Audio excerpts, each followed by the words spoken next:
Hey everybody, it's Cinnamon Cooney, your Art Sherpa, and today I'm going to be showing you how you can paint this unbelievable scene of these rocks in the forest with a little bit of a drying up creek bed. This is just a really fun nature scene to do. Now, this is part of Acrylic August, which is a daily painting challenge where from August 1st to August 31st, I meet every day with my community and do a different painting. And to help me do that, on the mic is my husband, John. Hello. He makes sure that the camera is pointing at the things that I'm talking about, that if I'm talking about a technique or showing you a tool, you can really see it. We've got zoom, we've got all these different things. You're going to be able to see the palette. You're going to be able to see every color mix. I talk about everything. I don't expect you to be able to draw. So even though I'm going to show you step by step how to draw, I recognize that we don't all come to painting with a lot of drawing skills to begin with, though I do want to encourage you to know that just like you can learn painting, you can learn drawing. However, until then, I have a traceable and it is free. You don't have to be a patron. You don't have to be anything, though it's nice when you're a patron, but you don't have to be to get the traceable. And that can help you if you're not feeling confident in the drawing, because a lot of times you guys can do more complex stuff if you're not overwhelmed by that initial kind of like, oh, I don't know if I can draw or not kind of thing. And you'll see very quickly the way we paint it in, you end up really getting it there one way or the other. Yeah. The traceable is only just that initial aid that you need for that first step, and then you're going to have it, and you're going to be doing the painting the whole way through. So it is there, description down below, timestamps. This is chapter marked, information to my website, information to my Facebook, all the things that you could possibly want to know, and more information like the playlist for this Acrylic April challenge. Right? So the playlist is down there. Maybe you want to do all 31 paintings, and that's pretty fantastic too. That being said, there's nothing to do but get our paint, get our brushes so we can hop in and do this gorgeous forest summer scene right now. Come on, let's go. Today's canvas for the class is an 8x8. It's a stretch canvas 8x8. I've got the colors on my palette of Mars Black, Yellow Ochre, Burnt Sienna, Phthalo Green, Cad Yellow Medium, Cad Red Medium, Quinacridone Magenta, Ultramarine Blue, Phthalo Blue. Right here I have Titanium White. Now this gloopy little white ploop here, technical term, the ploop. The ploop is my satin glazing liquid. It's a slow drying extender for acrylic colors. That's a medium that I use. I may use some fluid acrylic to do some like fine lining or work later, just depending on how it goes.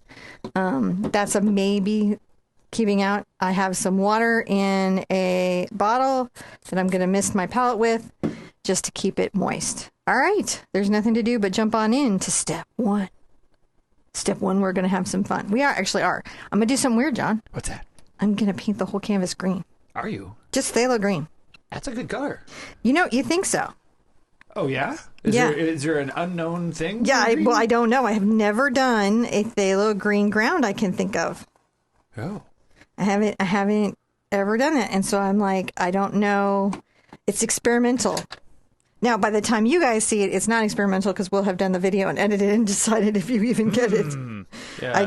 I'm taking a 1-inch oval mop and I'm going to just spread out the green. I'm doing the green because the scene is so green, even though it's got a lot of darkness in it and a lot of like dramatic, cinematic style of lighting. Super green scene. Right. It's a very green scene. So I'm thinking that one way to keep that just rich foresty green feeling is to paint the first color green.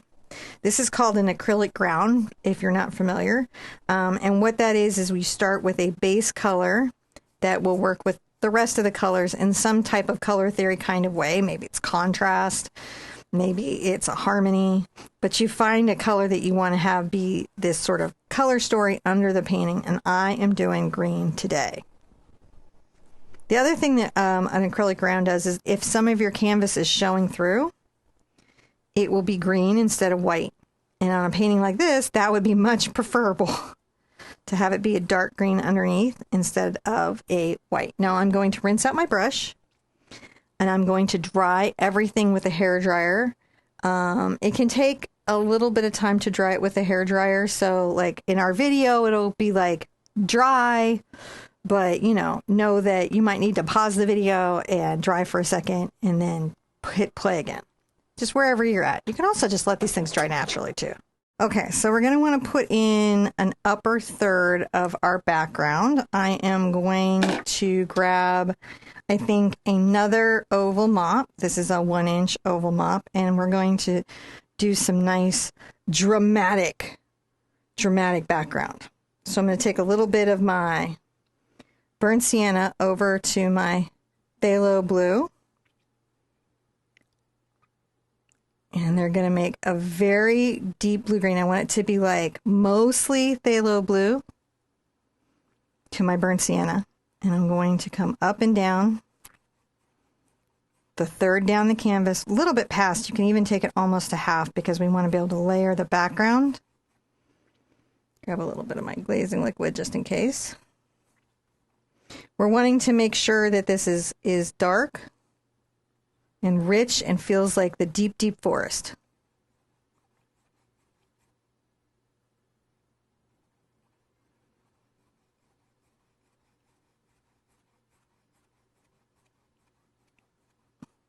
Nice, dark, rich background here. It's still all very wet. Now I'm going to grab a little bit of white onto my brush.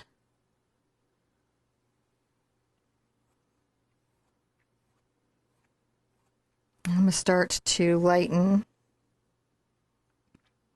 or drop a little kind of corridor of light coming down here. I don't take it all the way across the canvas. It's focused mostly in the center. I might grab a little bit of yellow and white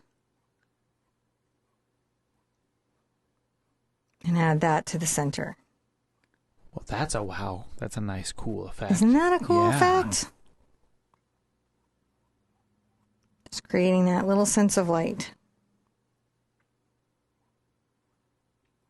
A little more white. Get the drama going. All right. That's pretty good. Now I'm going to want to dry everything, and I'll show you what we're going to do when we come back. So I want to do a similar thing down below here where I'm going to have the water. I'm going to take my burnt sienna over to my phthalo blue and get that dark blue-green. I'm going to come across here horizontally this time. Little burnt sienna, little bit of phthalo blue. This is one of my favorite color mixes. I use it often. I'm going to bring it up a little bit past the third mark.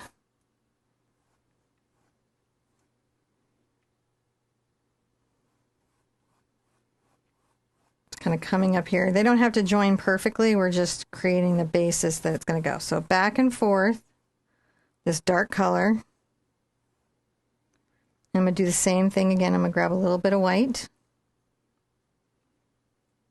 And I might come a little more on the corner of my brush, might kind of control the brush. Make little marks coming down here. That kind of speak to some water that might be coming down.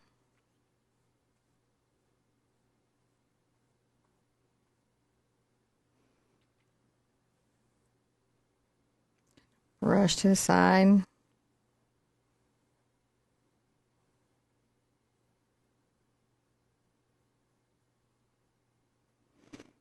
Maybe a little white, little yellow.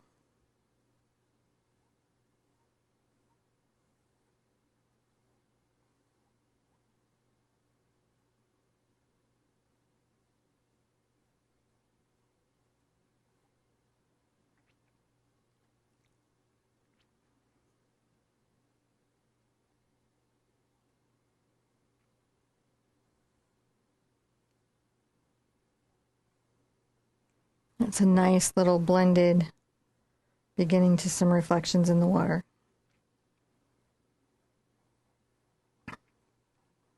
Okay, and we're going to want to dry that completely. When we come back, I'll show you what we're going to do next. Now is a good time, if you're going to be using the traceable, this is a good time to put the traceable in so that you can, and since your traceable is based on mine, you know it's exactly in all the right places, but that'll help you do the stones and everything. If you don't want to draw them out, I, however, do. So I'm going to be drawing those out, and then first I'm going to get some black to create a shoreline, though. And I'm going to draw these out, and then you can use either the traceable or follow along as I draw them out. They are rocks, and the nice thing about rocks is rocks are pretty forgiving. I'm going to come here to the center, and I'm going to mark a little shoreline that goes off to the left about an inch above the base. Now, this shoreline is really actually going to be defined by the stones and everything along it. And this little shoreline is just a little bit earlier than that. I'm going to take a little bit of my burnt sienna and my Mars black and a little white.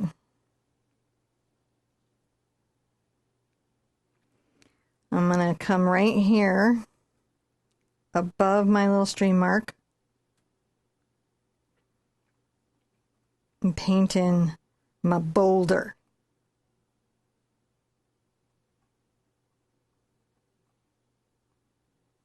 Just paint that all in.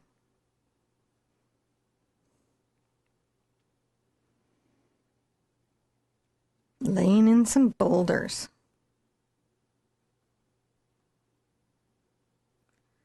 And then sketch this down a little bit. You want to make them like kind of weird shapes, because nature does that. Nature makes the weird shapes. So we want to mimic the nature. And the brown black is kind of the basis for my stone. We're going to have kind of warm gray stones. That'll be really, really nice.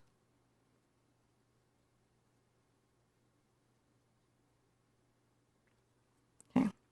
So I'm going to come right here. And this one is a little above this one. It's kind of rounded.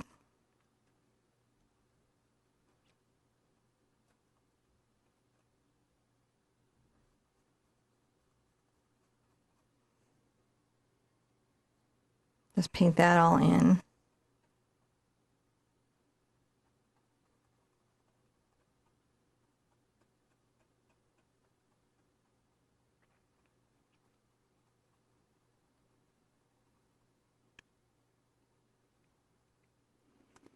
That's lovely. Grab a little more of our boulder color. We're going to say there's a bold boulder up here.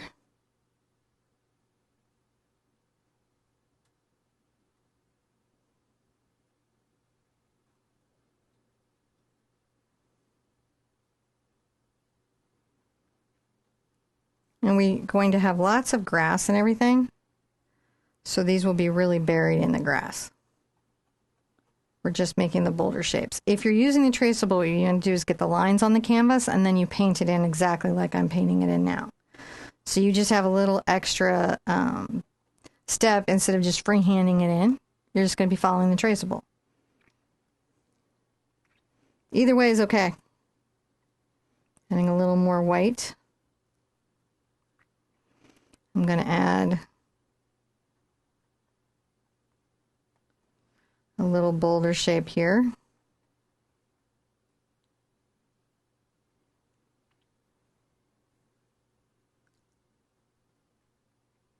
I like to just fill it all in, you know. There's going to be a little kind of one over here.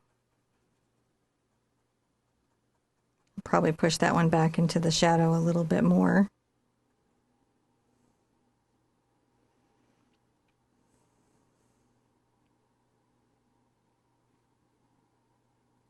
A little bit of the white, brown, and black again. I might make this one just a little lighter so I can see it as separate in case they layer a little.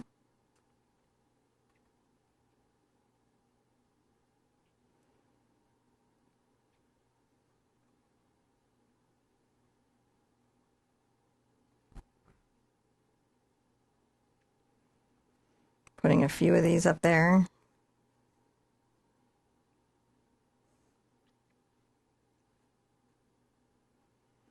And then we're going to have to paint black through here and then paint some more rocks going in. But these are our star boulders that we're painting in right now. There are stars, just like you're the star.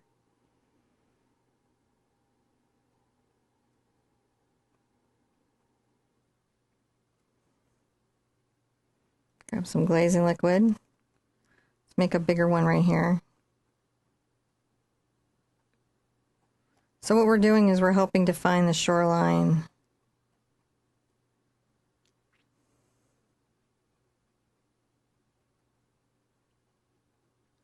with stones.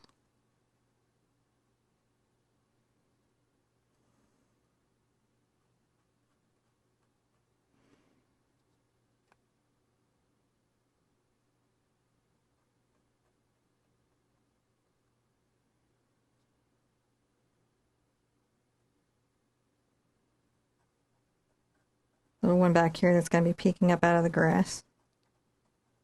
Peek up, peek up.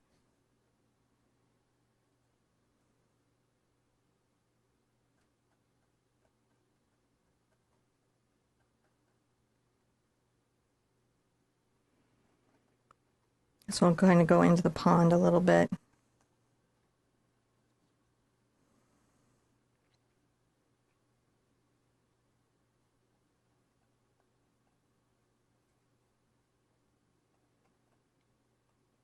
Little stone right there.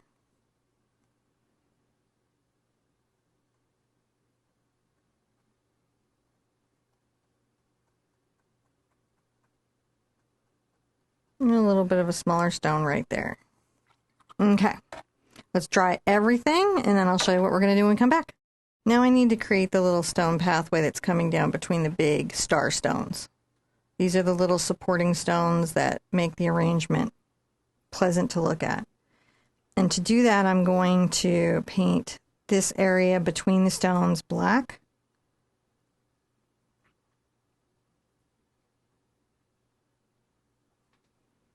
And then reveal little stones coming out of the shadows.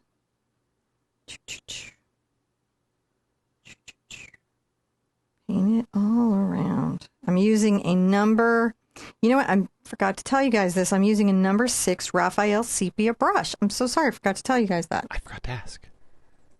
I know you guys asked. But you're not painting in the shadows. But I'm now painting in the shadows with a number 6 Raphael Sepia round. I painted in the stones with the same brush.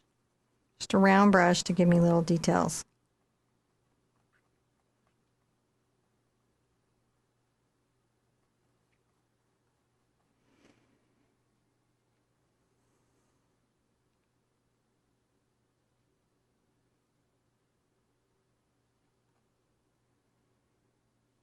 Come in under here and kind of talk a little bit about how dark it is, and I'll bring some of the darkness right there.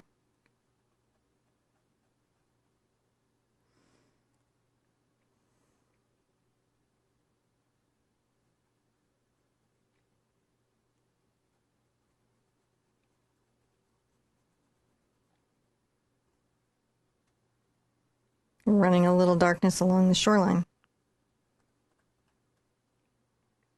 We're also going to have some deep edge water.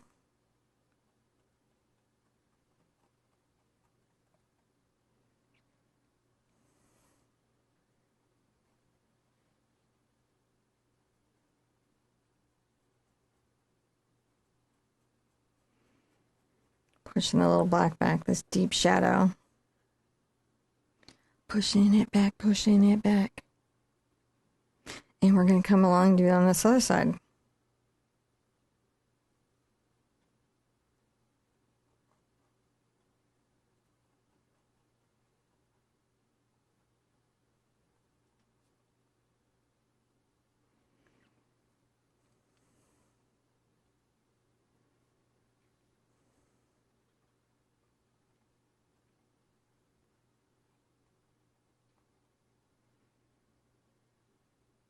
Just pushing it along here. Sometimes I get the glazing liquid in there to improve the flow of the black instead of water. You could do either. I'm going to paint around the stones. So what we're doing is we're creating the deep shadow that will let us paint all the little stones. they're easier to paint coming out of the shadow. Oh, that makes sense. And come along this little shoreline with a little bit of a wiggle. We know we're going to be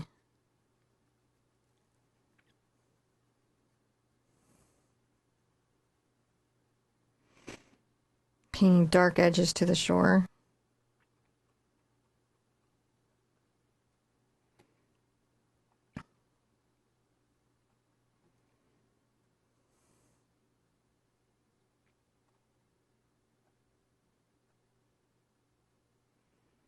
Just adding a little bit of that dark shadow to the water.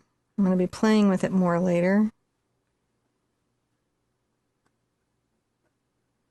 Be more in the blue and black, but we're just kind of laying in that beginning. Now I'm going to want to dry everything with my hair dryer. When I go back, I'm going to show you what we do next. So we're going to play with our water a little bit more. I'm going to use a number 12 round blender. This is by Princeton Select. And to get a good, so what I want to do is all my reflections and all my shadows need to be kind of on the horizontal. And so I'm going to want to turn my canvas a little bit to the side. That's because I have a better horizontal stroke at an angle. We try not to question it. We just go with it. So I'm going to take a little bit of my phthalo blue and my Mars black. A little more Mars black with it. And I'll get some glazing medium in here. We're going to start to darken the edge of the water.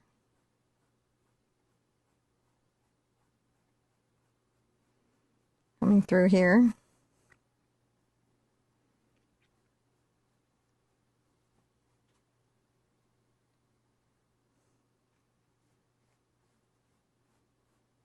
Go, just darkening that edge of that water.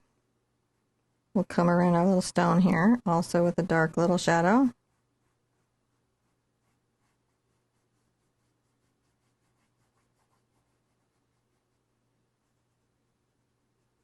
A little bit of darkness underneath the stone.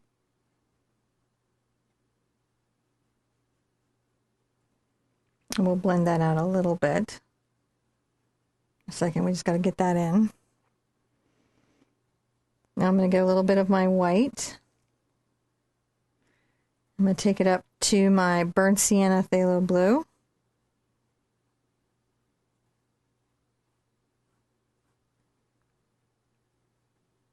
I'm going to begin to mix a reflection that comes across this water, like so.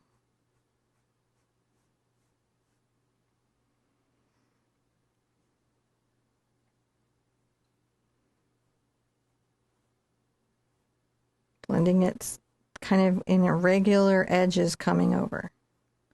Trying to not make patterns.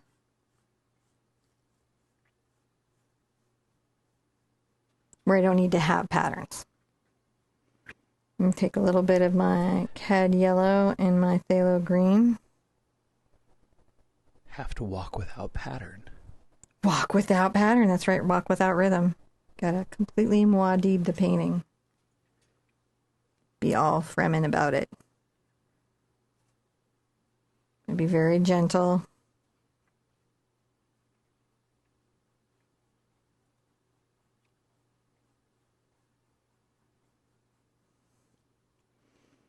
Come through here.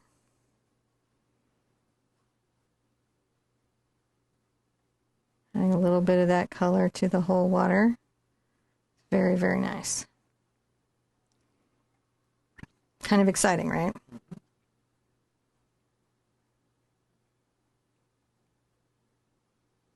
Can always come back with a darker color if I feel like I got a little crazy with the green. So know that you can put it back. Change it out. I'm going to rinse out my brush a little bit. Get a little of my glazing liquid. Some of my white on here. I'm going to come through here.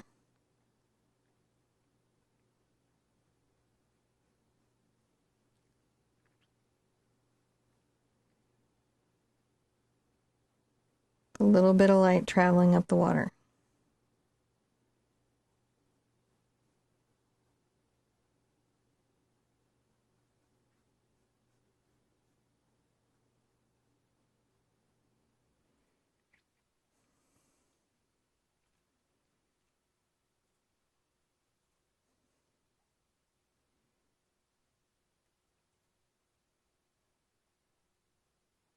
Just wandering back and forth.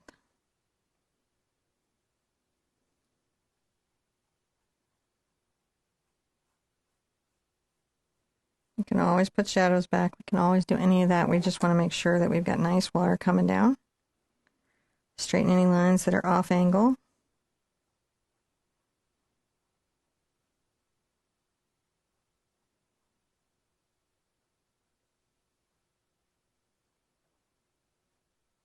Just lightly brush.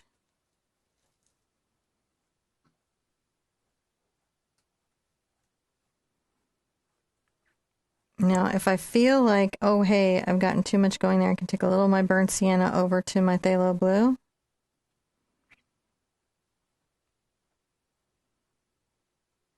And come right back out into the water. So you can paint it back in if you thought you've lost it.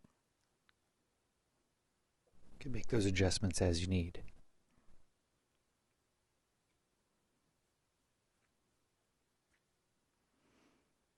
Getting a little bit of water. All right, we want to dry everything. Now I want to add some more little stones. Some more little stones. Through here, I'm going to take a little bit of my ultramarine blue over to my Mars black, and I'm going to make what's called a Payne's gray. That's a blue gray. It's pretty dark. Add a little white to it.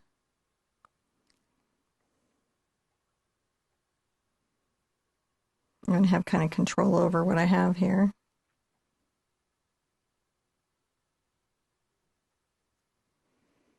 And I'm going to just add and piece in some stones on the way down.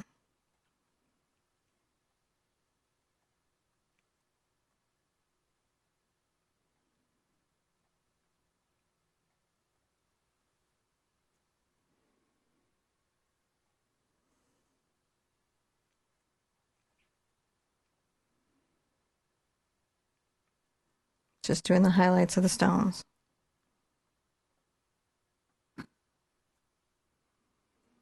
That's what we're doing, is just adding little highlights.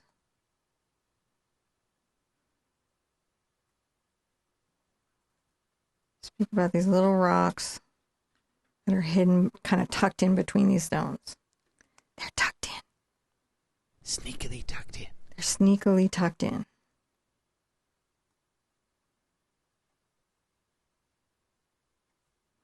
Little bits of that there.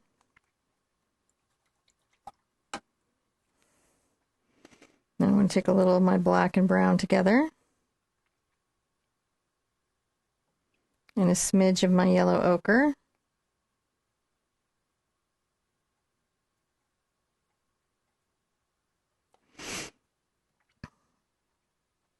And I'm going to add small little warm stones. They're like little pebbles.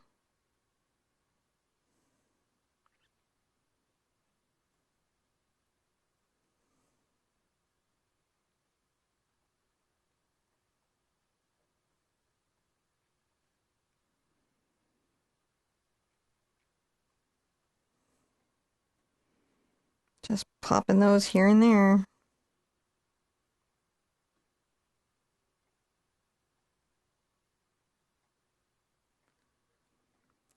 One of the things when we're painting rocks, we don't want to paint just the big focal rocks. We want to paint their little supporting rocks. Right.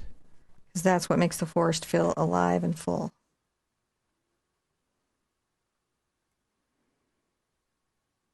And grab a little bit of white into my mix.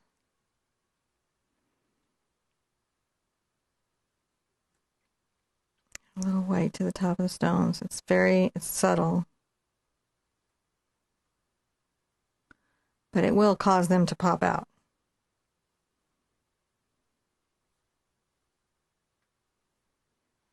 Rinse that out once I get them all a little highlighted.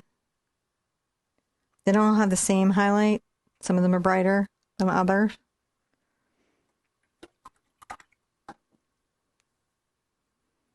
I'm going to take a little bit of my white here and my gray mix, make a much lighter color.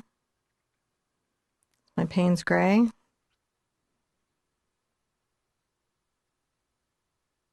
Highlight the top of that rock. Get a little glazing liquid on it if I need it.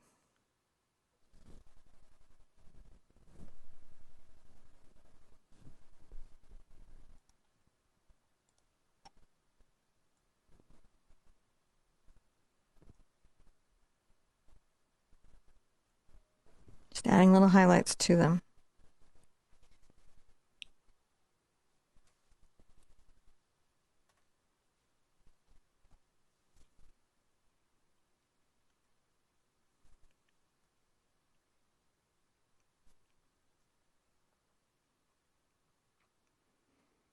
Just little stones. Support stones. They're just a supporting act between the main rocks. That's right. Okay, now because everything is wet, I'm going to hit it with a hairdryer again, and then we'll come back and paint a little more on our rocks. So I'm going to take a number 0 Textura D brush. You could use any small scruffy brush that you have in your brush bucket. You could use, if you don't have this and you just have a hog round, you could use your hog round. I just want something small that will let me work inside the stones and be a bit scrubby with it. I'm going to take a little bit of my brown and yellow ochre. Yeah. And I'll come back here and begin to paint some personality. Kind of dry brushing this color through here roughly. Just warming it up a bit.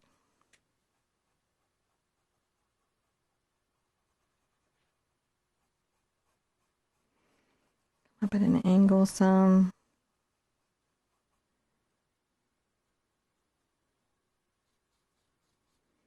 Gonna go ahead and get a little white into my gray here, which is my burnt sienna and my Mars black. Sometimes we'll have yellow ochre in it, depends on if we want it warm or not.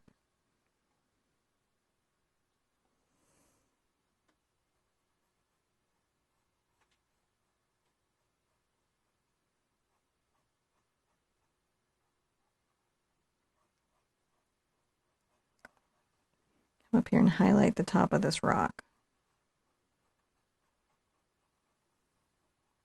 Being very scrubby. So I want rough texture.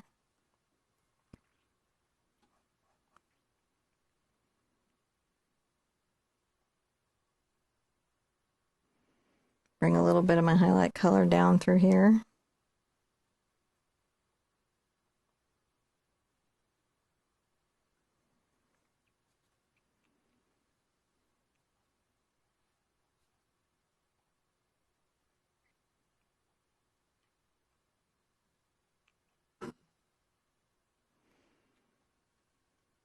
Get a little more highlight.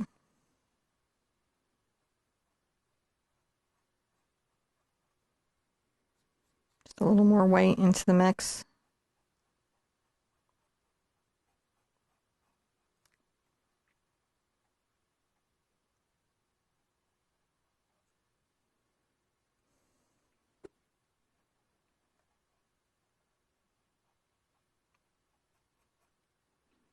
Pulling some different personalities here and there. Maybe grab a little bit of burnt sienna. Probably not that bright. I do want some burnt sienna, but I need it to be knocked back a little bit. So it's that rust red, but it's not the vibrant rust red.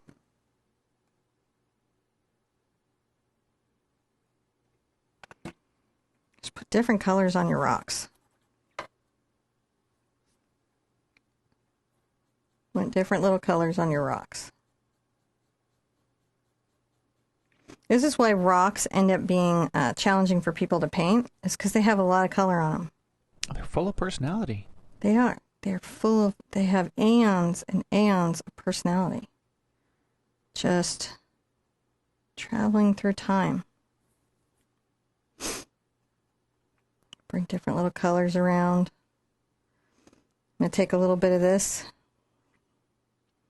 It's the warm yellow, and I'm going to come warm the front of this.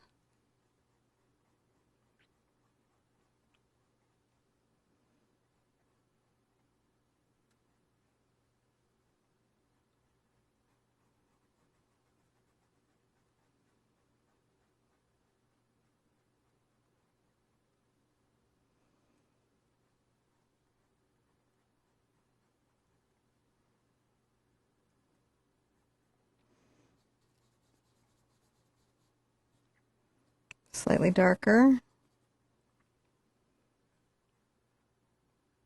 but a bit lighter. You can see that we're just coming through there and painting different colors.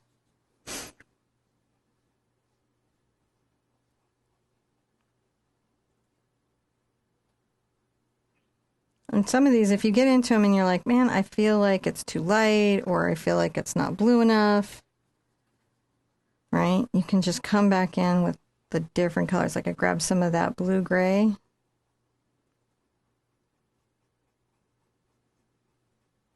Dry brushing this in.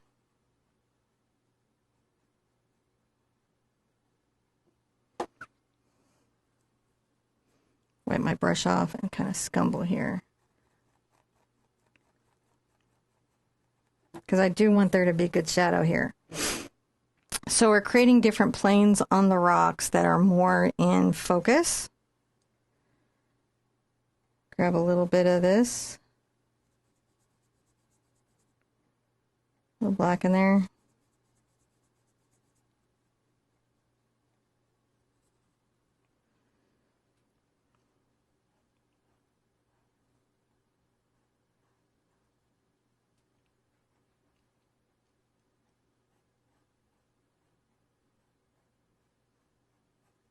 Just highlight the top of this rock. Just using the D brush still, just because it's a nice scruffy brush. It's scruffy. How scruffy is your brush? Pretty scruffy.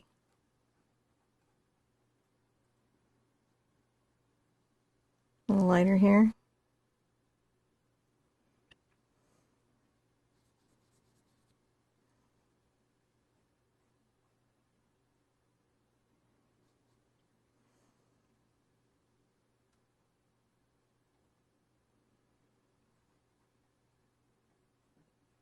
Dry brushing here.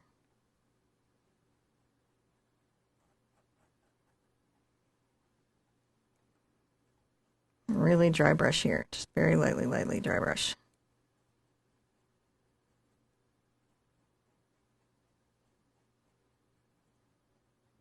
That one's going to be coming up out of grass, so we can be a little chiller with it if we want. I'm going to have a little highlight up here. But most of that is going to be in darkness. Grab a little bit more gray.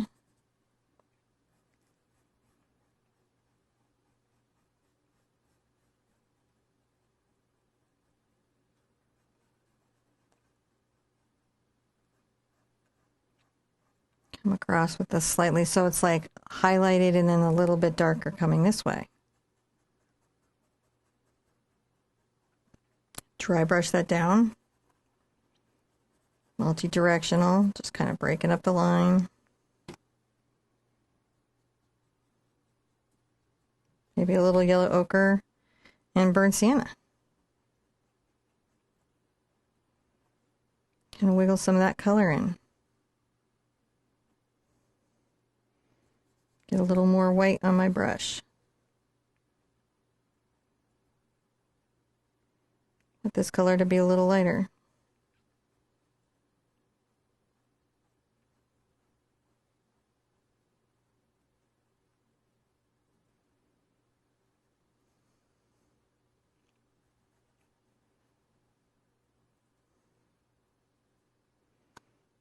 I like that. That's nice. Every once in a while I like to rinse out my brush. Just because it really helps me keep it from getting overloaded. I'll go ahead and grab a little bit of my yellow ochre, burnt sienna.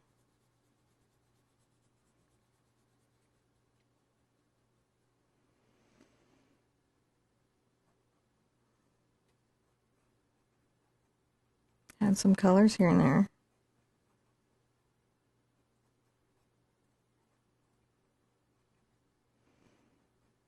Thing to keep in mind is that rocks are so colorful, even when they're not.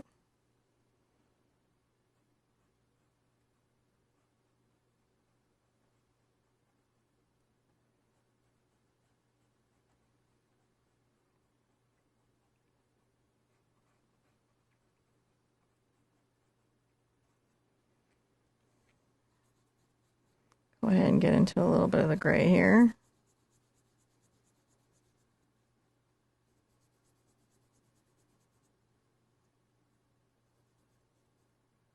Sometimes I need to wipe out the extra paint from my brush to get control over it. I need to have control. That's okay. Control is good. And that's what Janet said.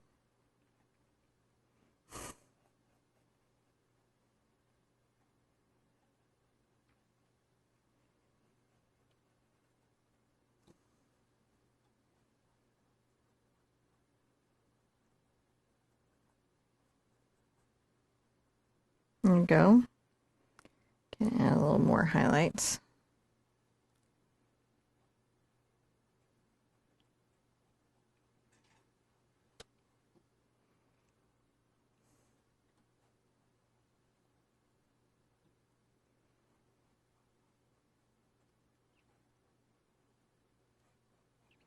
Just painting up the rocks. Paint them up, paint them up. That's fun. I like that. Okay, let's dry everything. And I'll tell you what we're going to do when we come back. All right, I'm going to put some glasses on, and I'm going to grab a small detail brush. This is my #1 Raphael Precision. I'm going to get my brush wet with a little bit of water, and I'm going to thin some black acrylic paint so that it'll flow off my brush very nicely in fine line.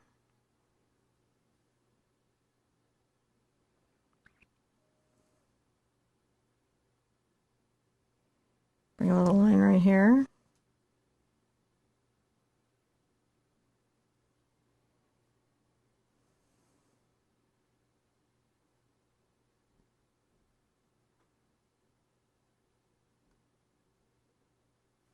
Paint in a slightly deeper crack. So we're painting in the cracks right now.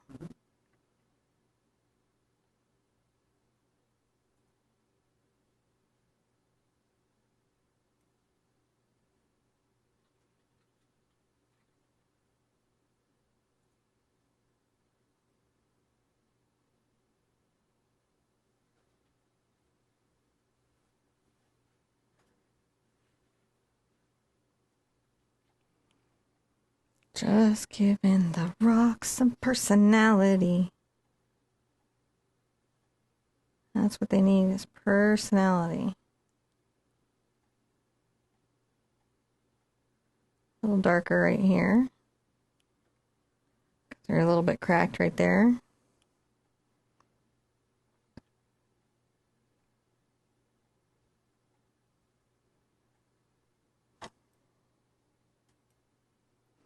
Oops. Well, that's terrible. That's a big mistake. That is a big mistake. So I'm going to grab my filbert grainer before any of this dries in clean water. Yeah. And I'm going to get that right back up. Sometimes my hand gets fatigued and drops the brush. It's a thing that happens. It's just gone. Just gone. But that's how I know how to fix it. My eyeglasses are super dirty today, too. It's just one of those days, right? Dirty glasses, that's fine. Dirty glasses. Just these dirty, dirty glasses. Dirty glasses.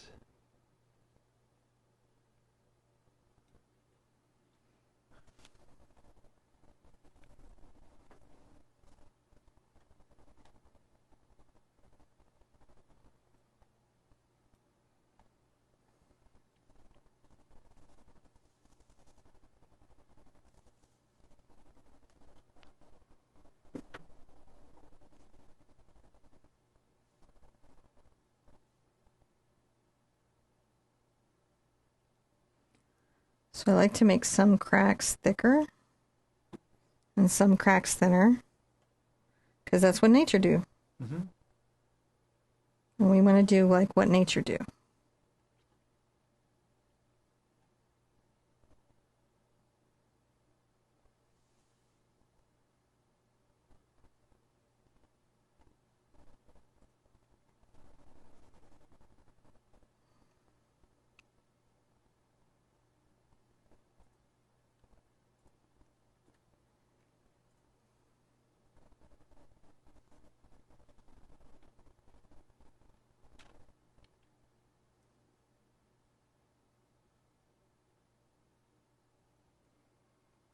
Just cracking up the boulder. Let's crack up another boulder.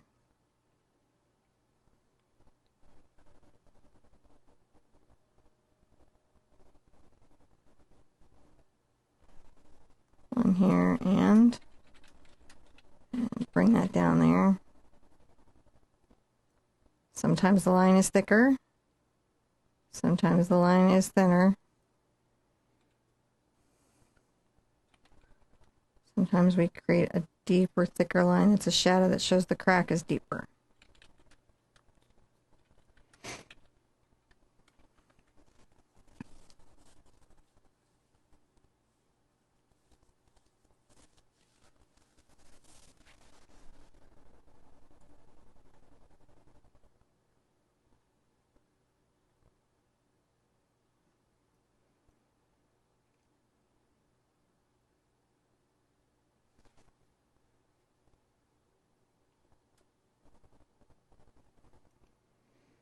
Just wandering random veins around. Just gives the personality to the rocks.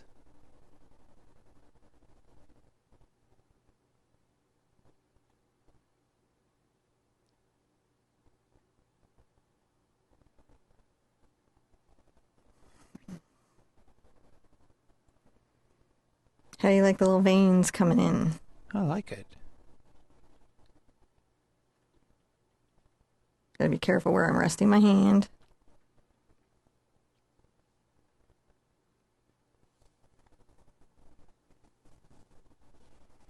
I like it. They're all veiny.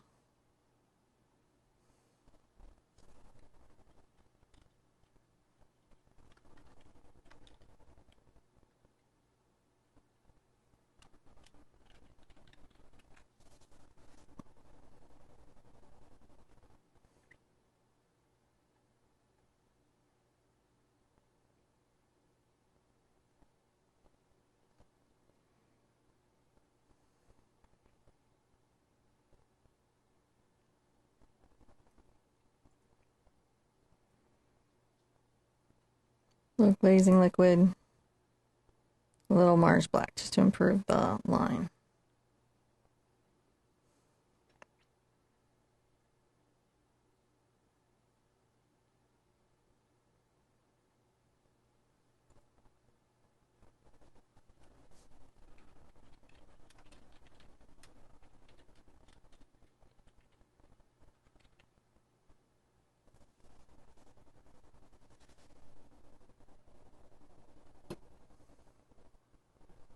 The fissures be fissuring. Now, big rocks tend to have more cracks than the little rocks. So some of them will have cracks, but not all of them will have cracks.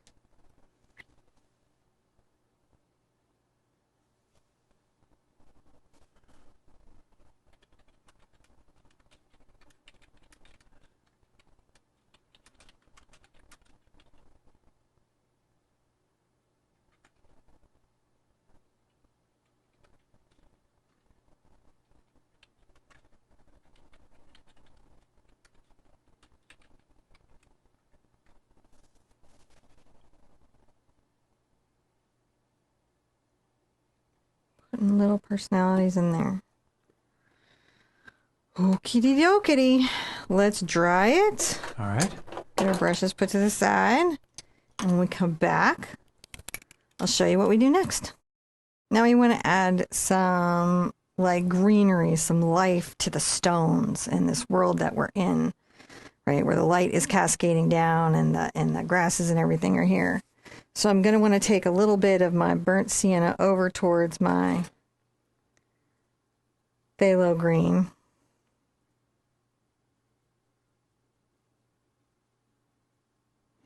And I definitely want it to be stronger in the burnt sienna than you might think, because I want this to run into a green gold.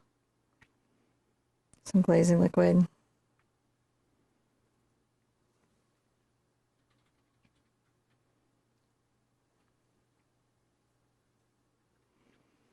I'm going to come over here,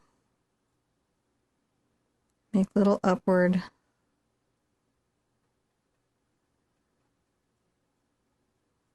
random marks.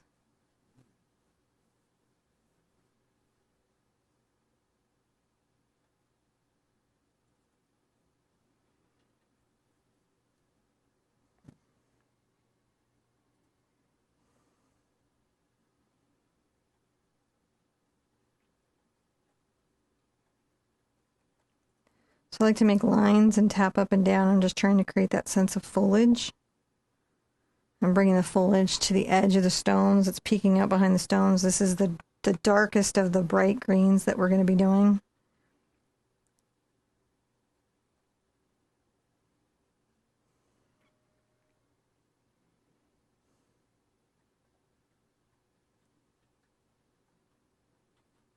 It's a good time to practice how you're going to do that as well, because it's going to be your most diminished of the grasses.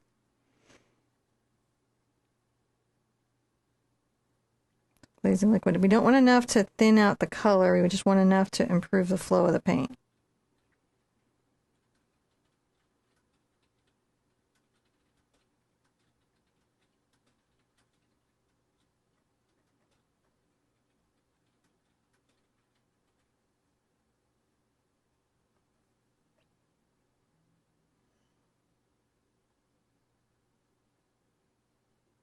Come right down to the little stone here.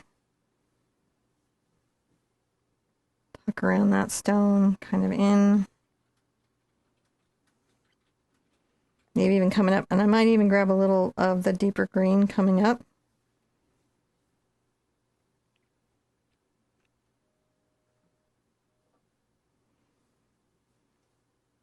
Because it's sort of growing up the little guy.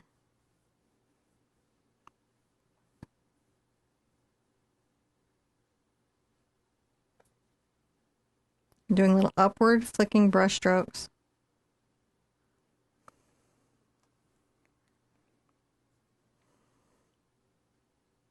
This is the darkest of the greens that I'm going to have.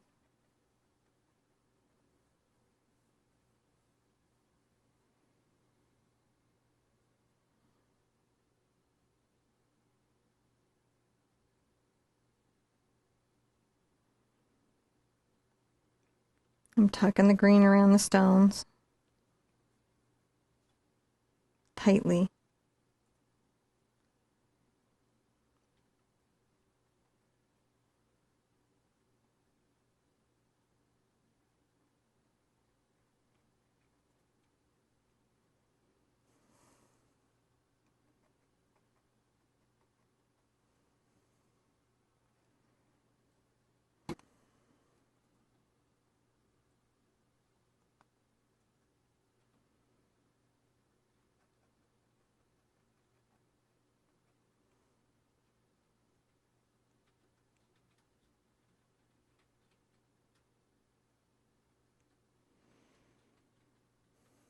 And then a little flicking upwards.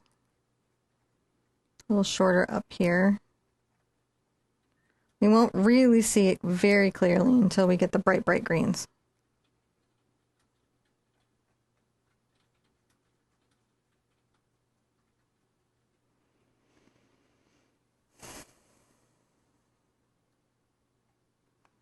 It's looking pretty nice.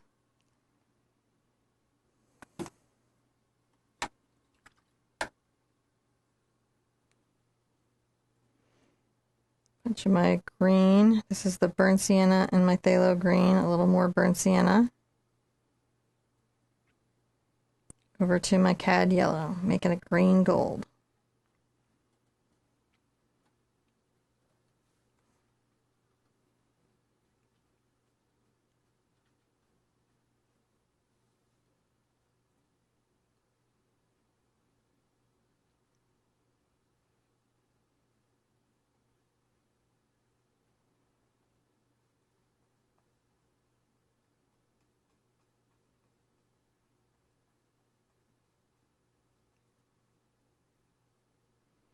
Kind of painting this in through there and then coming in with the little upward.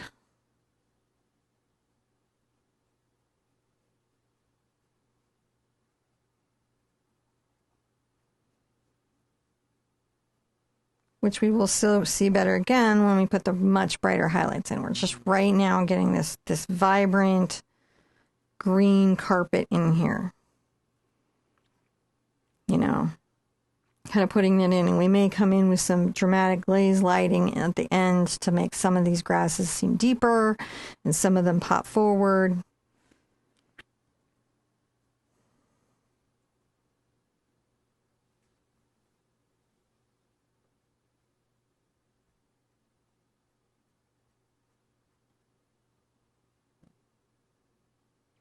There we go.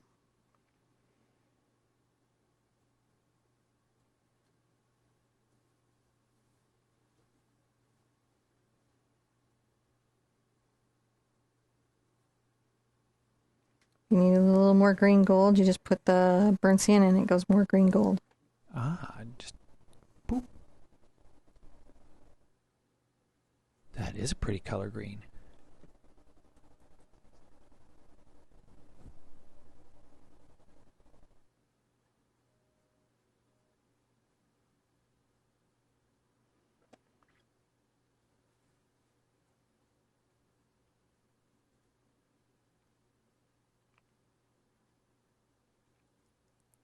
Just kind of getting it all in here.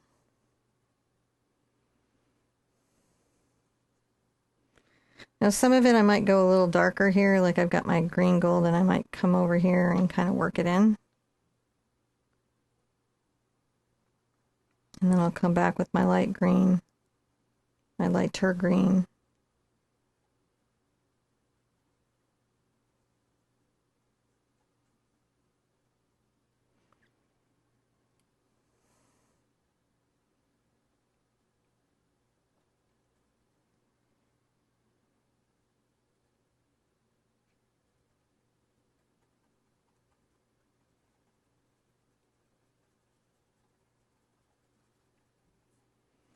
Kind of filling this in.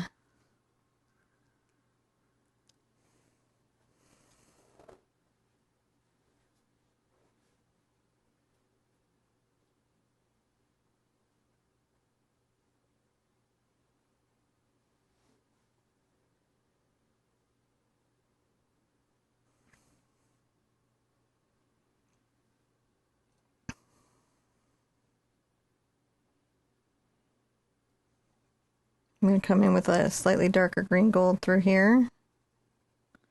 Just kind of make sure that this whole area has got that as a base.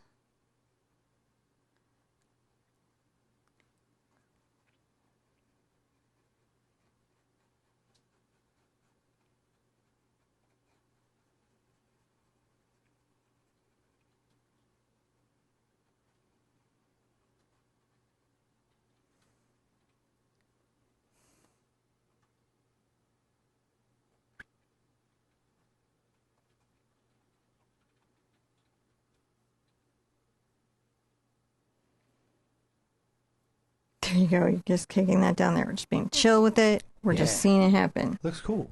So a little burnt sienna over to my phthalo green. Lots of yellow into it to make the green gold. I get the glazy medium in there, and it's going to keep my paint from drying out on me too quickly.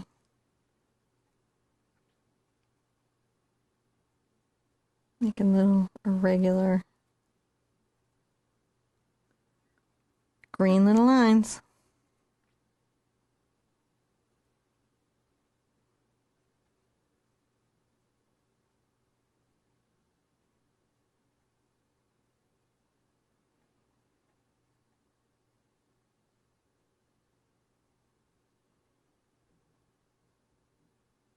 Goodness, we just got a lot of work in. Yeah. Congratulate yourself there. That's pretty terrific. I love it. Okay, I am going to dry this. When we come back, I'll show you what we do next. Now I want to come through and create several layers of brighter green. Then I'm going to put some of my fluid white paint I mentioned out earlier. And I'm going to use my number 0 precision brush and put my glasses on, and we're going to just very carefully work some greenery through here. That's a little, almost Studio Ghibli is what I would say we're going for. We're going to go for a Studio Ghibli kind of feel. So I'm going to add a lot more yellow into my green. And I've got glazing liquid in here.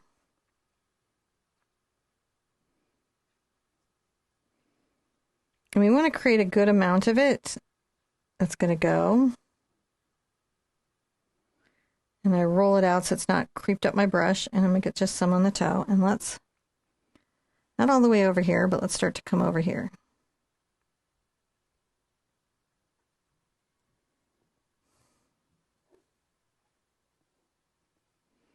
I like to do little lines and little dashes. Kind of showing the different little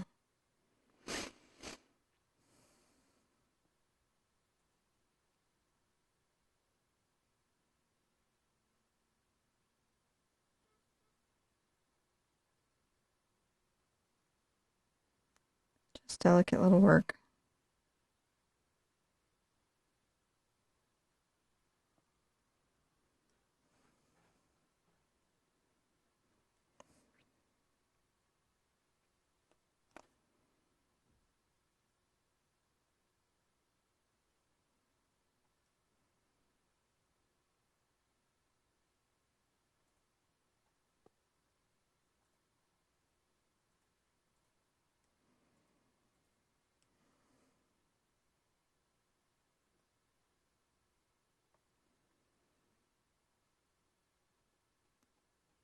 Lines and dots.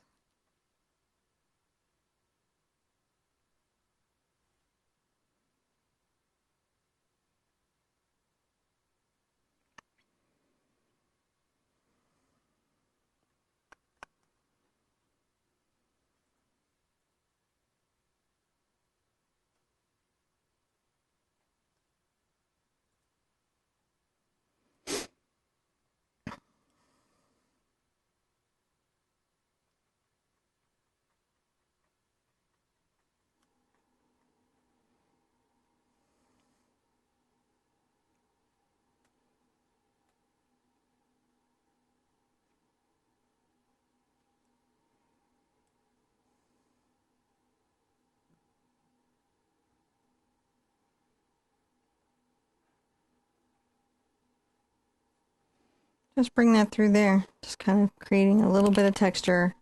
Yeah. A little bit of zhuzh.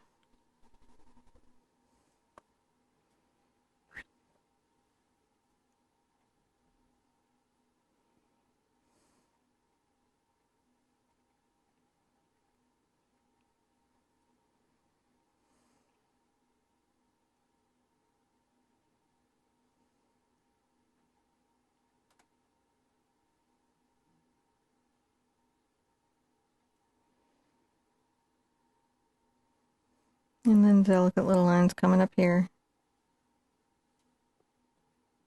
Talking about the little grasses that could be.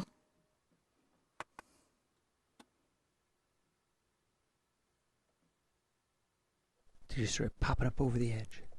Yeah, they're just growing and peeking out. Can always get a little of my darker green and make sure that it's tight to the rock. Blend that in a little bit. Then I want to grab a little of my white over to my yellow-green.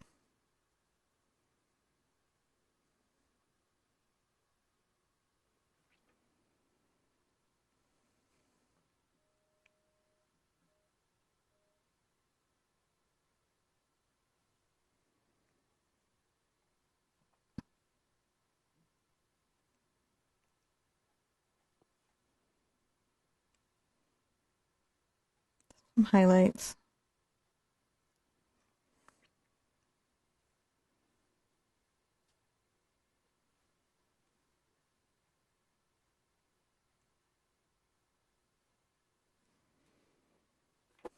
Just a few little dots.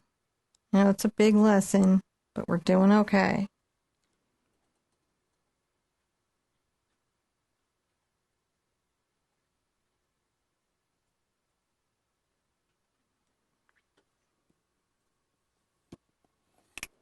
Just growing our grasses.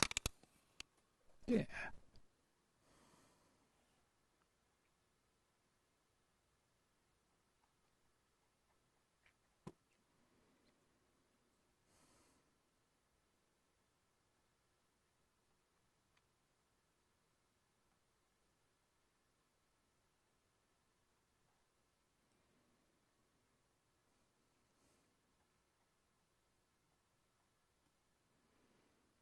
All right. That's looking pretty good. Now, essentially, we're doing the same thing through here, but I want to dry this so that I can keep working and resting my hand. So we'll call this back row step, and then we'll come and do kind of this middle space. All right, so let's dry everything, and when we come back, we'll do the middle space. So I'm going to want to continue to fill in my grass. Going over it again, it is yellow ochre, phthalo green, and burnt sienna. The burnt sienna is what brings us into a green gold. I'm going to take my number 0 round, and I'm going to get into my very, very light color here, adding yellow, yellow, yellow to it. I'm going to come right here and just make sure that this little area is a little more tucked in. See how we're doing? I'm going to come and get some of the ones where I add a little white to the mix.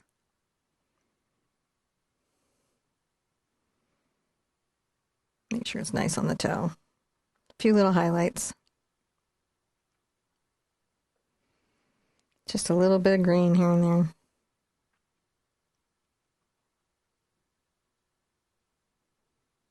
Just some green. And then we're going to want to come in through here.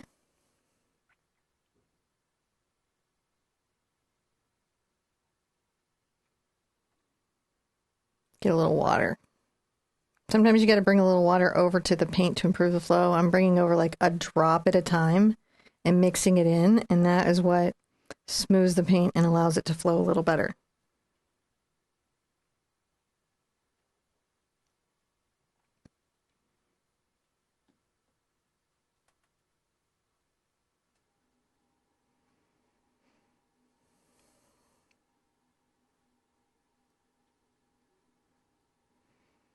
And just layering through.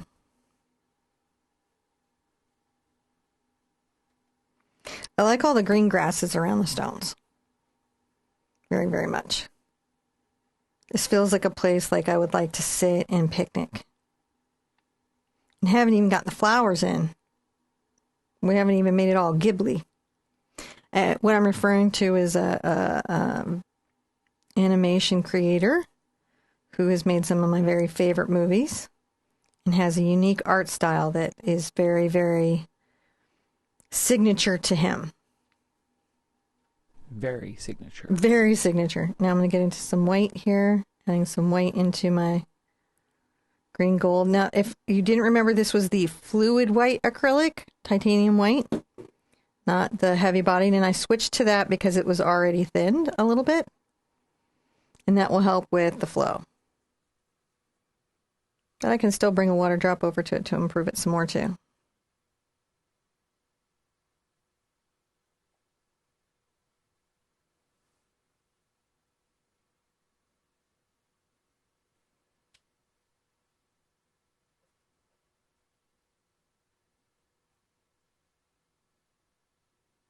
I do little taps up and down to kind of be like little dust motes. Little leaves, little bits of something that kind of comes up there. And continue back into my green gold.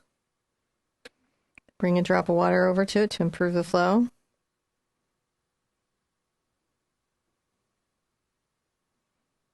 I'll load up my brush and come through here and add some highlighted grasses through here.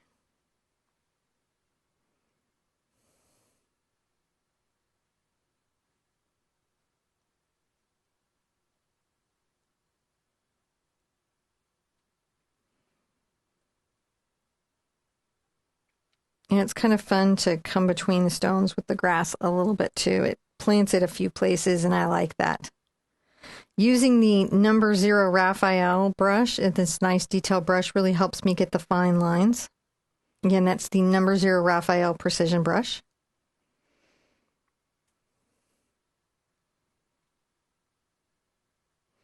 So we've been asked a lot if we're going to try to make a book from this acrylic April. Yeah.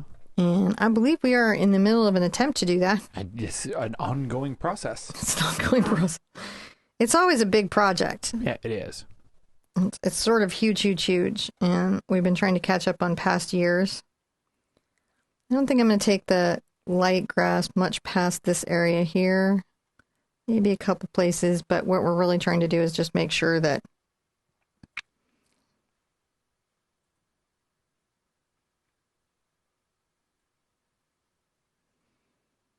grass feels like it's healthy, well fed, and it's really flowers and grass too. So that's the other nice thing, is just trying to create little clumps and little spaces that are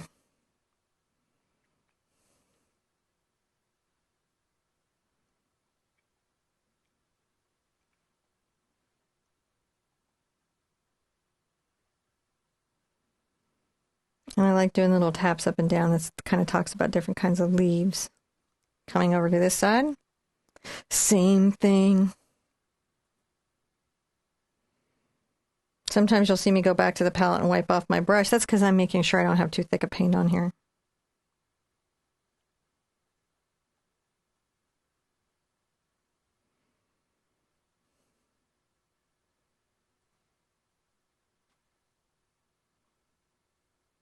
I like to come between the rocks and add little bits of greenery that's like peeking out, that's growing through here. Growing, growing. We gotta make sure a forest is growing. Why is that funny? We gotta sing the grass. We gotta sing the grass in. You gotta sing the grasses in. Gotta sing the grasses in. Grass, grass, grass, grass, grass, grass, grass, grass, grass, grass, grass, grass, grass, grass, grass, grass.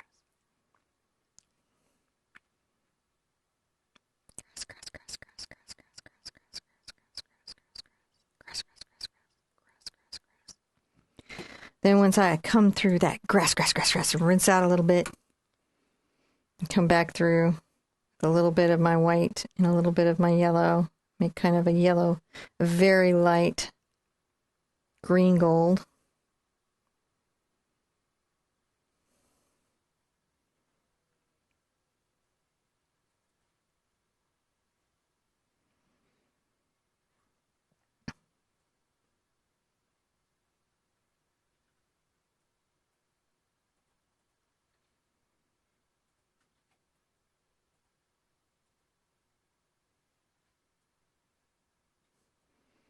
Just putting little colors in.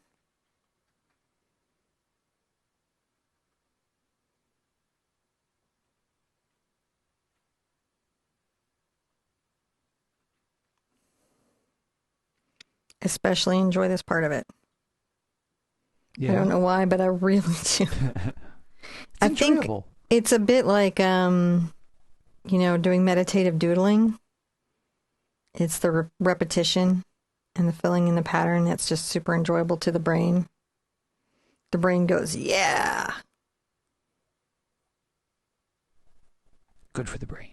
It's good for the brain.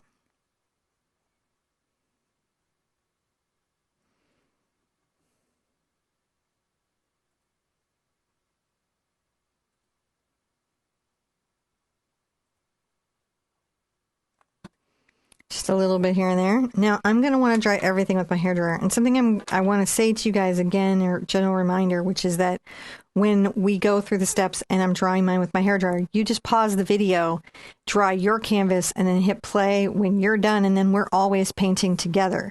So that's how you time that up.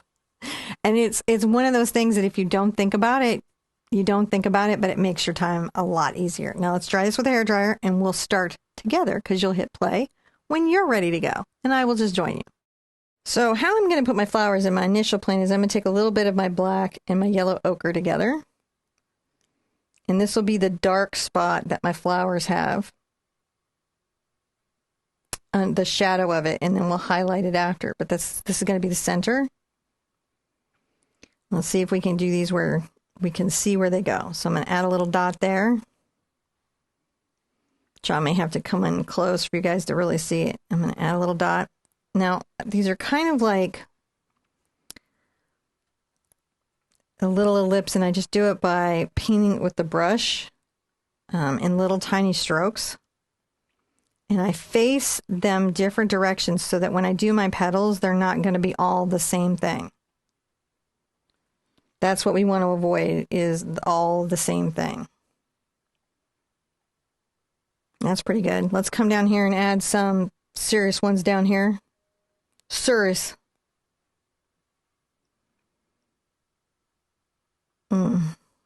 I may have to go even darker. One of the reasons I might have to go darker even for these is so that I can see them.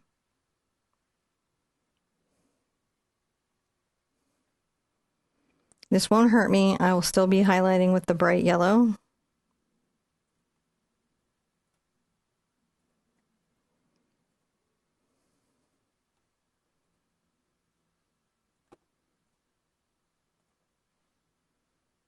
I'm going to just put these all over the place.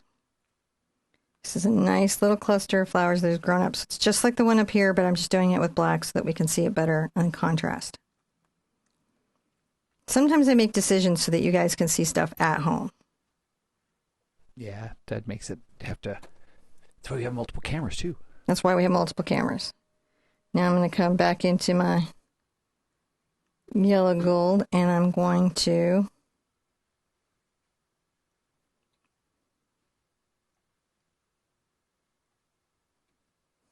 add a couple that are floating.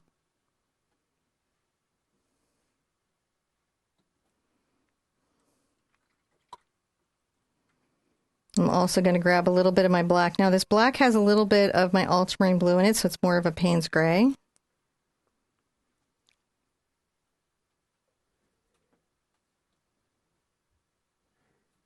Come kind of along here with this dark color along these little rocks. See how I'm doing? Anchoring these a little more into the water. And we haven't even done our little water reflection yet.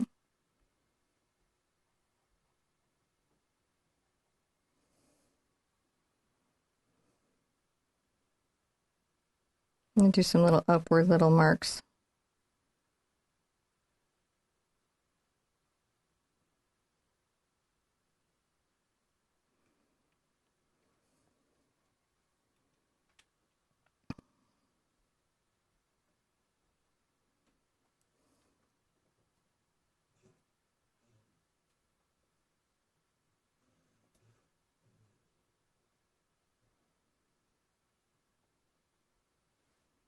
A little shadow out here.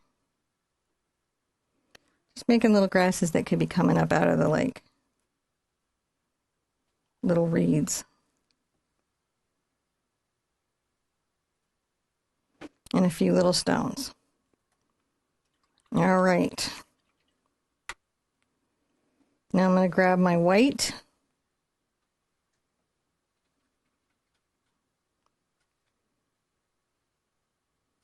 Make sure I don't have a hidden drop.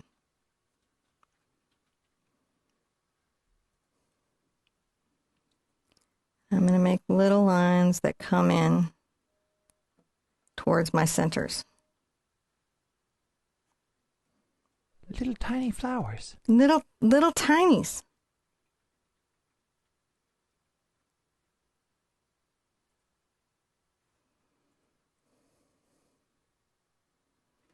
Just little ones. Maybe small there and come here. And so that's how we're going to face them different directions, have them be more open, have them be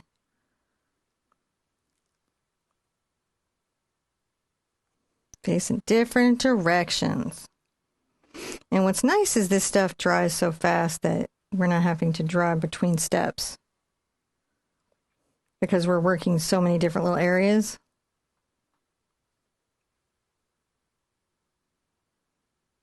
Just making little petals.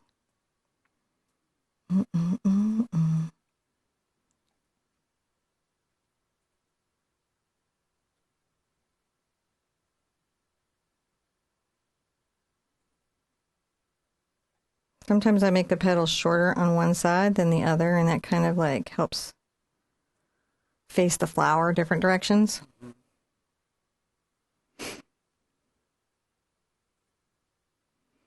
This one I might have tucked in so that the far petals aren't showing.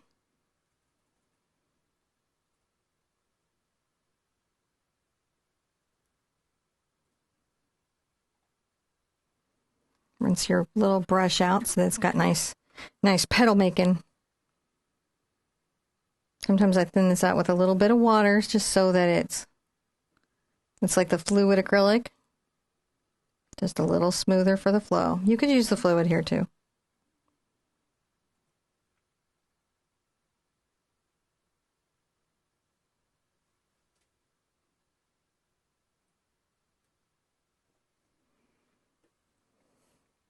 Even with the black, it's still kind of hard to see the centers. So it's good that I did it in as much contrast as I did. If I had done the other, it would have been too blended in. And again, we're going to come through here with yellow centers, bright yellow centers. This is just the shadow.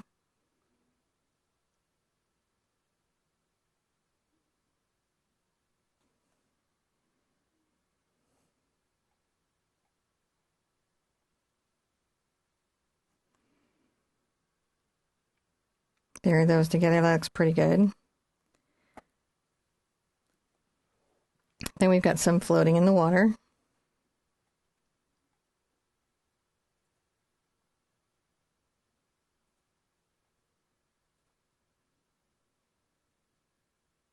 Make the petals smaller on the far side. It's a little perspective.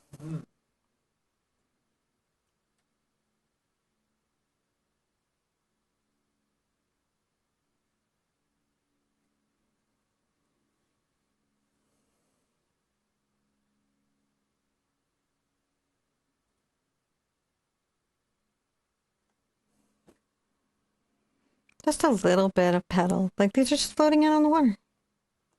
It's really cute. I like this.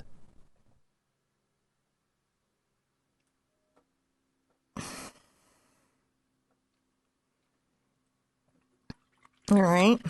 Now that that is all dry, I'm going to come back through with a little bit of my yellow and some white in it.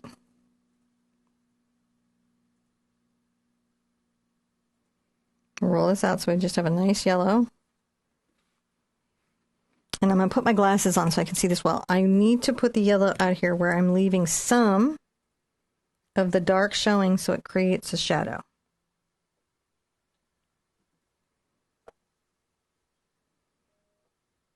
I don't want my paint to be too thin.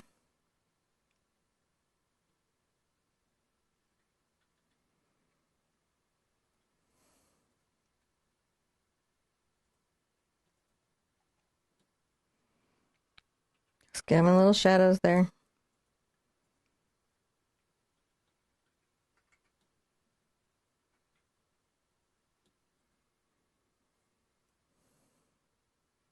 It wasn't a huge amount of white I added to my yellow. It was just enough to improve the opacity so I could cover my dark centers.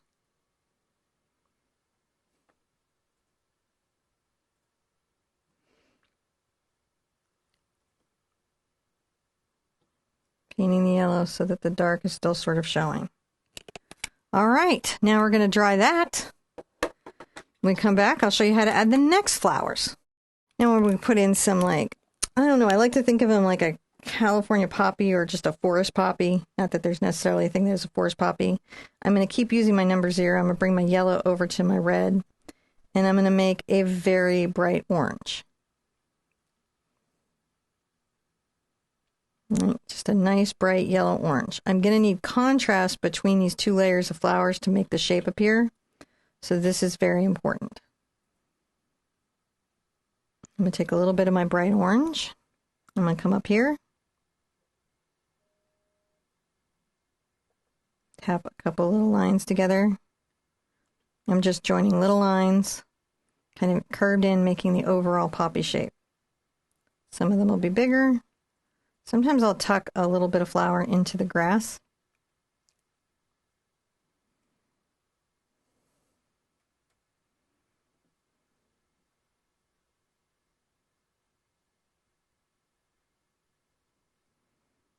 Now, if you have very, very inexpensive paint, you may have trouble with your yellows and your oranges covering. And the hack to that is to come back through with white, paint all the flowers shapes first with white, and then come in with your yellow.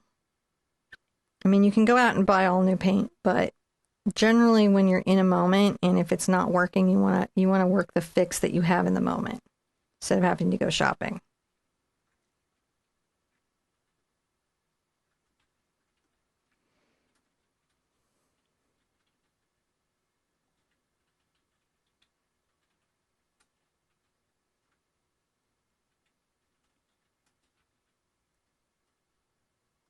Now I want to come through here and also add a bunch.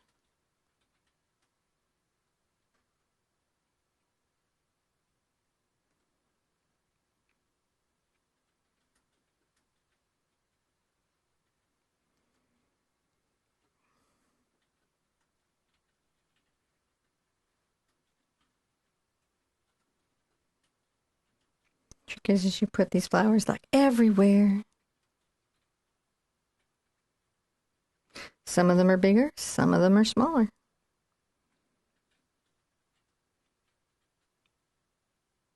Very often in wildflowers, they grow in amongst each other, which I think is really, really nice. I'm going to rinse that out. And go ahead and get a little of my white. Might grab a little bit of my ultramarine blue in it and tint it just a smidge.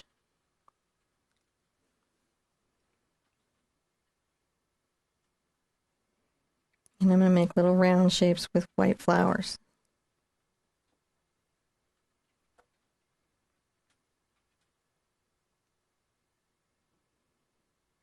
These are little tiny alternate white flowers. They're different than the daisies. White's a very common color for nature to throw at you. That's why it's nice to use some white here.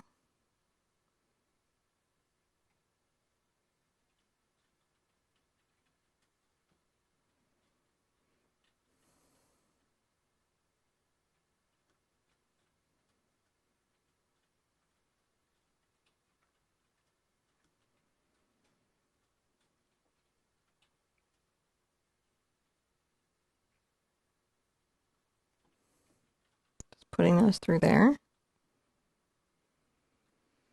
Let's put a few here.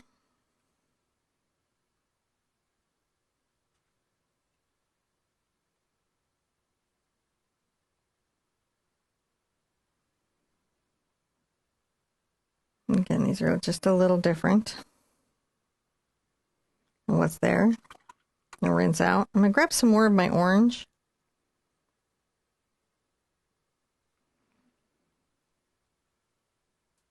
I'm going to go ahead and add a few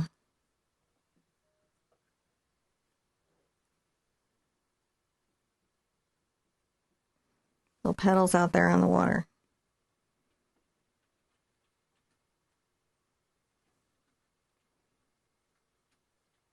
The little flowers that are floating away. I'll rinse out. Now, my paint should be dry because of how long I'm taking. So I go back to my beginning spot and I'm going to mix a little bit of my quinacridone into my yellow-red mix.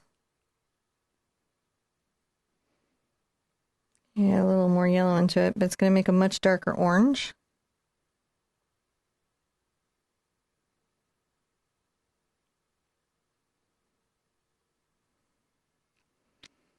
I'll come here and paint the forward of the little poppies.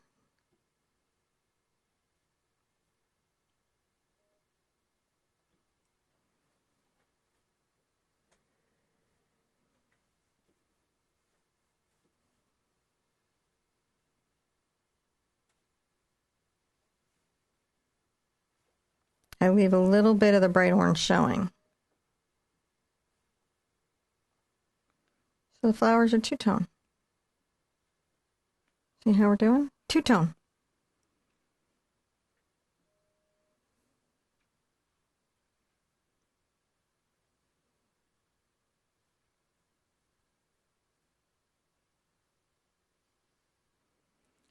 Just little.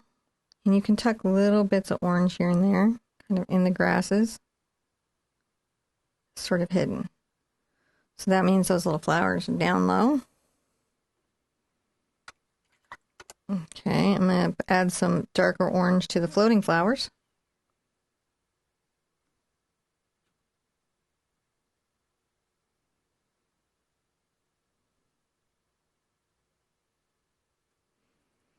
Your little floating flowers have little darker sides too. They're floating on the water a bit.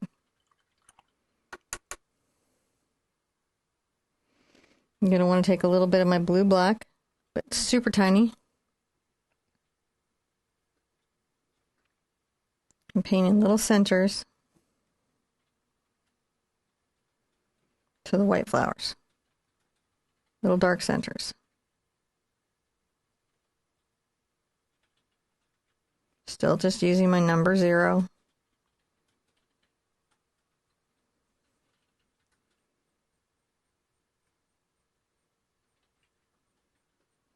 Little flowers just sitting there.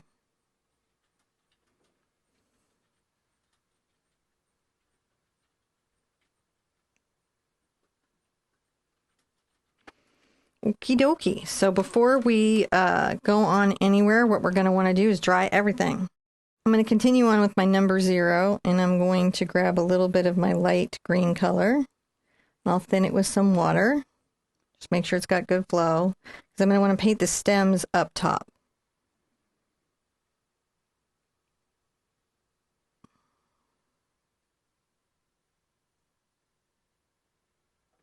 These are little fine lines that we can see brought up to these little flowers up there, because they needed to be brought up there. Another thing I'm going to do is I'm going to take a little bit of my blue over to my white. Let's grab some glazing liquid to improve the flow. I want it even lighter than this. There we go. It's white, but it's an off-white. Come along here. I'm going to just take barely any of it.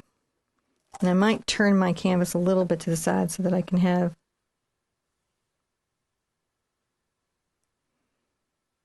a little bit of control. I'm going to come along this little edge and paint some little water reflections. That was too big. And if you get any lines that are too big, you're going to just come in with a clean brush.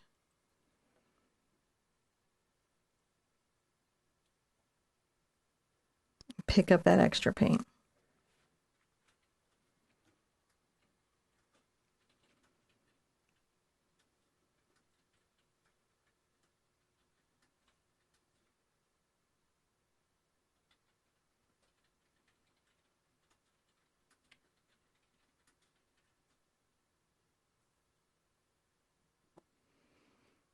A little bit along that shoreline.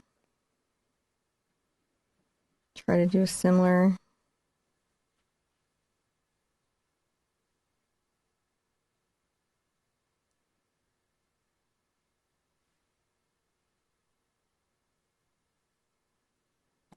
And it's just a very faint line. If it got too heavy, it would be overwhelming.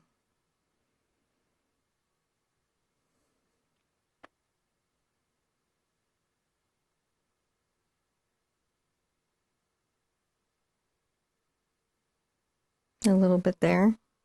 Kind of just letting the rocks sit above the water.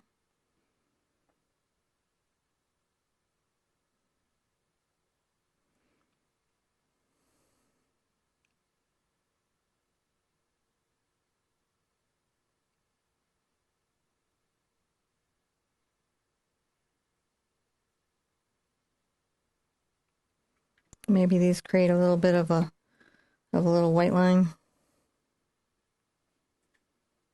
I love that little white lining. Just gives the shoreline and everything just a little bit of edge.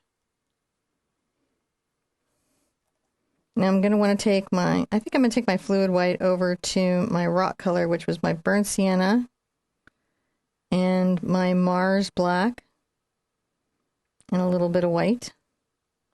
I'll go ahead and get some water to improve that flow even more, but what I want is a very light color. I might even put out a little more fluid white so I can lighten the color even as I need to. Doing the things.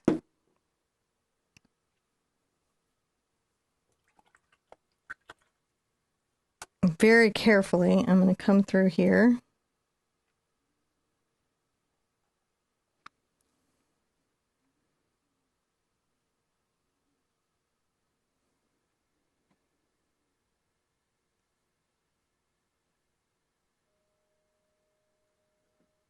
Add a highlight.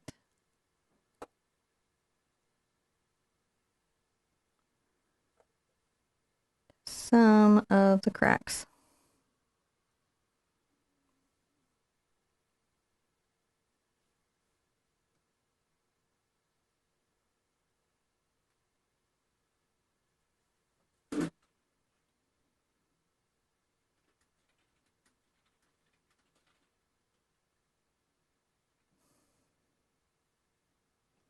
Just a little bit of highlight to some of the cracks.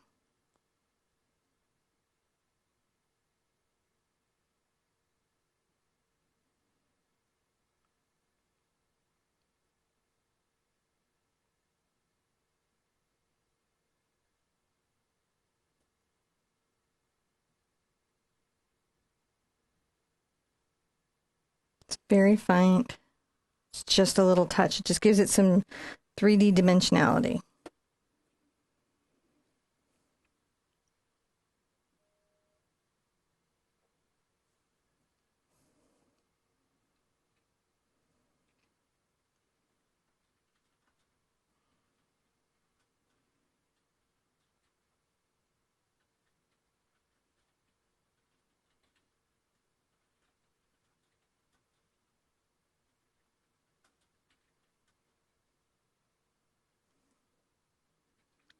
Just a little bit here and there.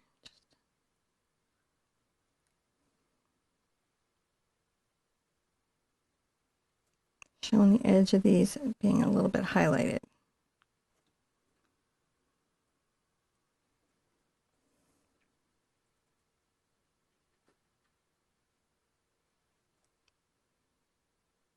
I may come and knock some of these back with a glaze once they are dry. That might be a little more in the shadow.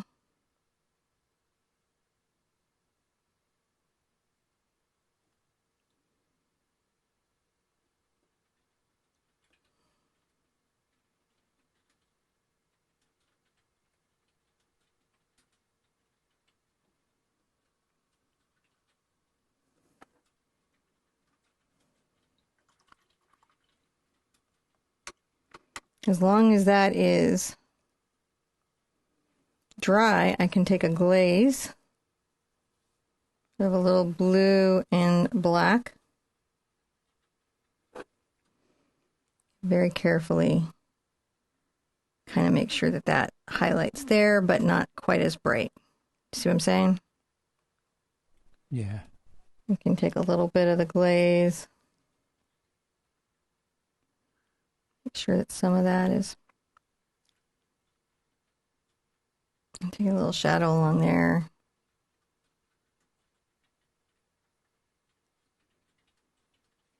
So still there, just a little bit more in shadow.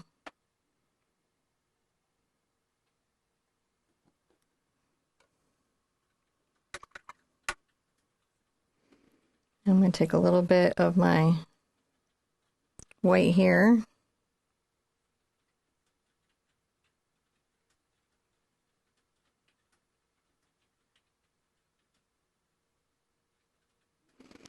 And add just a few little lights coming down the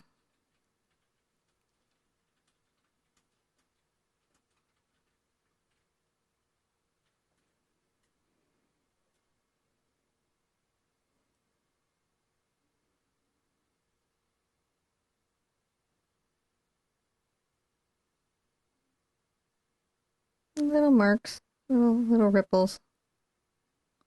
Right. There's enough wind to knock flowers into the water. There's enough wind to ripple it. Does that make sense? Totally does. I love how I put John on the spot there. Does that make sense?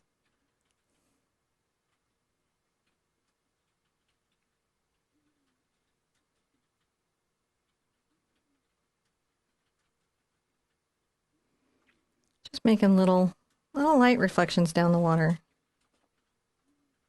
Like little sparkles.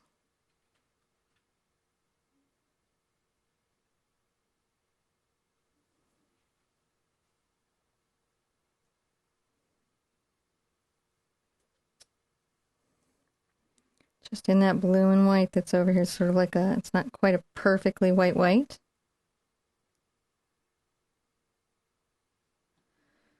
And then, as long as you are happy. And then. As long as you're happy, I'm going to come over to my phthalo blue burnt sienna mixture. And get that kind of blue-green. I'm going to take a lot of my white over here. Mix a light version of it. Light enough where it's going to show against this dark area, but not be a wholly different color from the rest of the painting. Right. I know I say that a lot. It's a subtle color. Well, if you do your signature in some color you didn't even use in the painting, or if you do it big and red, then the whole painting becomes about your signature. Which is okay. Some artists really like that. But I worked a long time on this painting with you, as I imagine you did, and I want it to be more about the painting than the signature. Right. I get it. All right. When we come back, I'm going to tell you what we do next.